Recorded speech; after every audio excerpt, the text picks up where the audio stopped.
12월 21일 토요일 연습용 뉴스입니다.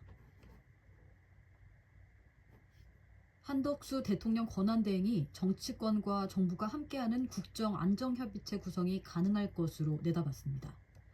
한 권한대행은 오늘 중견기업인의 날 기념식에서 여러 가지 난제들을 협의체에 올려서 논의 소통하고 국민들이 안심할 수 있도록 하겠다며 여야 정치권, 국회의장을 모두 포함하는 협의체가 발족할 수 있지 않을까 생각하고 있다고 말했습니다.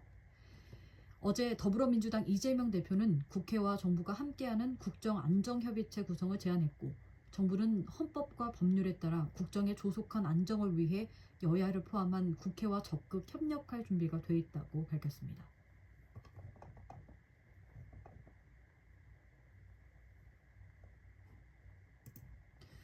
북한 매체들이 윤석열 대통령 탄핵 소추안의 국회 가결 소식을 이틀 만에 보도했습니다.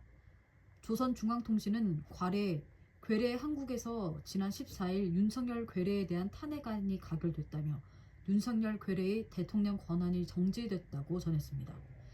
그러면서 윤석열 괴뢰가 거짓과 억지로 엮어진 담화 발표라는 사기극을 벌려놓았지만 비상계엄 망동의 책임을 야당과 그 누구의 위협에 떠넘기고 광범한 군중의 탄핵 투쟁을 광란의 칼춤으로 모독한 것으로 하여 정계와 사회계에 더욱 거센 반발과 분노를 야기시켰다고 주장했습니다.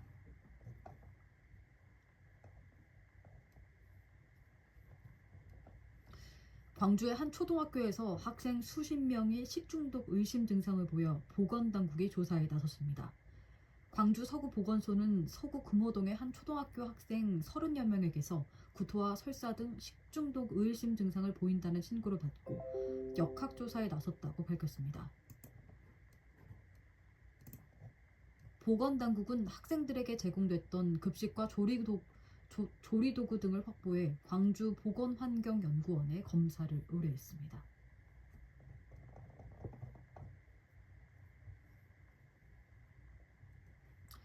서울 광북구에서 승용차를 몰던 햄버거 가게로 돌진해 6명의 사상자를 낸 70대 운전자가 검찰에 넘겨졌습니다.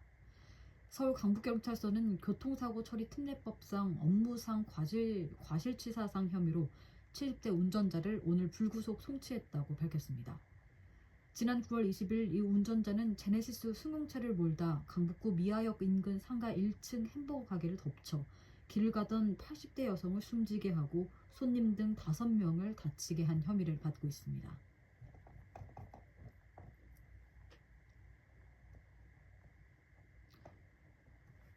도널드 트럼프 미국 대통령 당선인은 우크라이나 전쟁을 끝내기 위해 블라디미르 푸틴 러시아 대통령, 볼로디미르 젤렌스키 우크라이나 대통령과 대화하겠다고 밝혔습니다.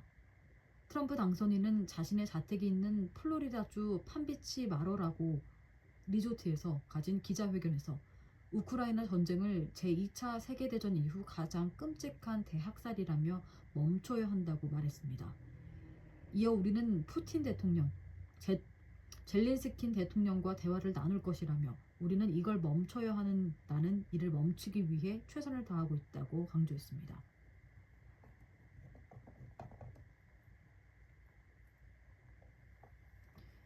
비트코인이 국내 가상자산 거래소에서 1억 5천만 원을 처음으로 돌파했습니다.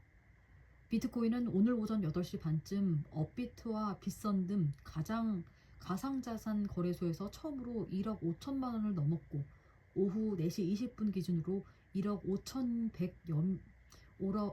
5천백여만 원에 거래되고 있습니다. 비트코인 상승세는 미국 트럼프 2기 행정부 출범에 대한 기대감과 연말과 신년에 주가가 강세를 보이는 이른바 산타 랠리가 영향을 미친 것으로 분석됩니다.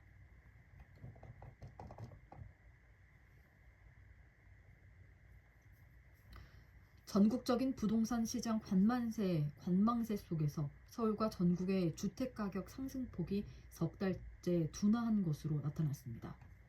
한국부동산원이 발표한 11월 전국 주택가격 동향에 따르면 서울의 주택 매매 가격은 전달보다 0.2% 상승했습니다. 상승세는 지속됐지만 지난 8월 0.83%까지 확대됐던 상승폭은 9월 0.54%, 10월 0.33%, 11월 0.2%로 석 달째 줄었습니다.